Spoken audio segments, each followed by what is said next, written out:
pasākums ļoti brīvi ir tagad jādara, tāpēc Zoja Hemrāte, kas ir skandiniece, kas dzied burdonā un kas savas zināšanas tradīciju jomā dod tālu daudziem, jo daudziem gan bērniem, gan pieaugušajiem. Tāpēc uzgabalējam Zojai Hemrātei. Kas tā tāda lepna nāca līgo, pašā Jāņu vakarāņi līgo,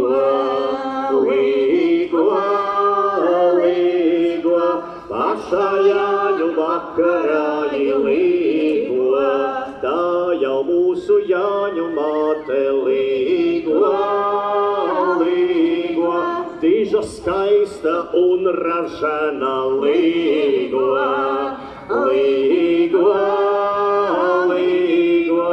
diža skaista.